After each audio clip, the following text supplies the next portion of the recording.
Assalamualaikum warahmatullahi wabarakatuh.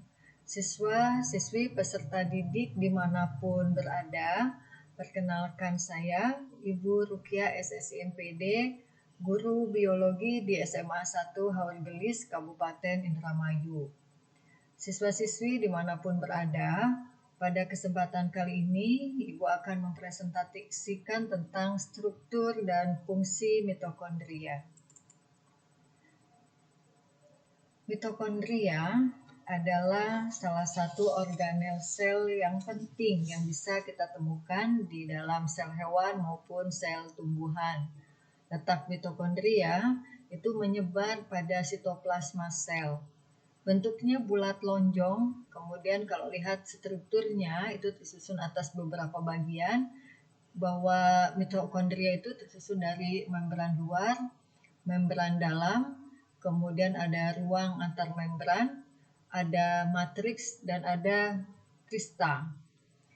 Membran luar mitokondria ini berfungsi dalam perlindungan mitokondria. Sedangkan membran dalam yang berlekuk-lekuk membentuk invaginasi itu disebut krista.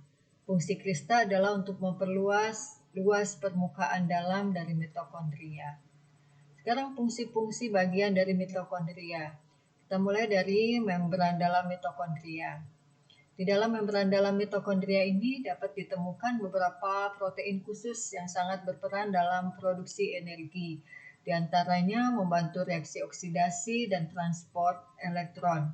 Ada ATP sintetase yang berfungsi untuk mensintesis ATP, dan ada transport protein yang berfungsi sebagai pembawa berbagai molekul metabolit baik dari dalam maupun luar.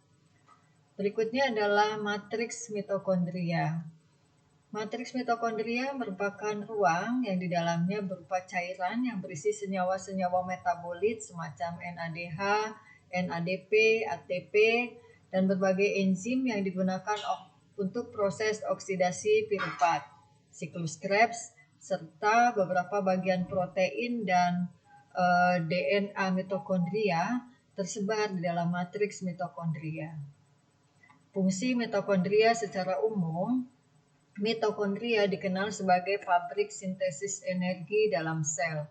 Energi yang dihasilkan di dalam mitokondria ini nantinya akan digunakan oleh sel untuk melakukan berbagai proses metabolisme seperti pertumbuhan dan perkembangan sel. Pada mitokondria terjadi proses lanjutan dari reaksi glikolisis.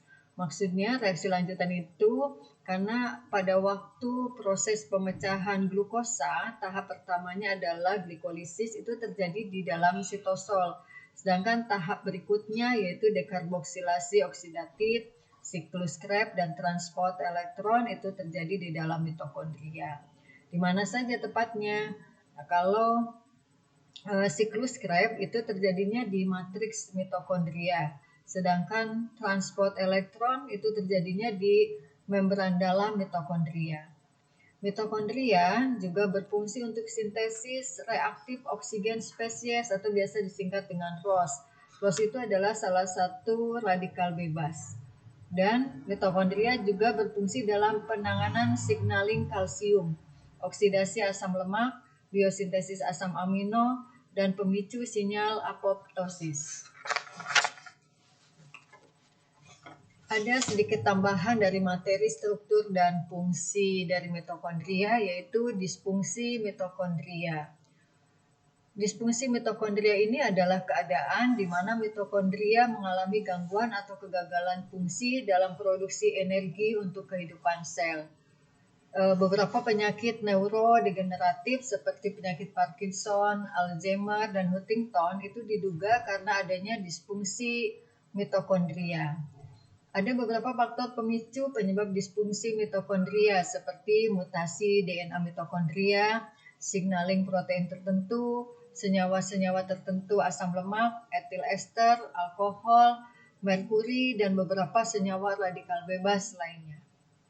Demikianlah tadi siswa-siswi dimanapun berada, materi tentang struktur dan fungsi mitokondria serta disfungsi mitokondria. Mudah-mudahan bermanfaat. Mohon maaf jika ada kesalahan. Ibu akhiri, wassalamualaikum warahmatullahi wabarakatuh.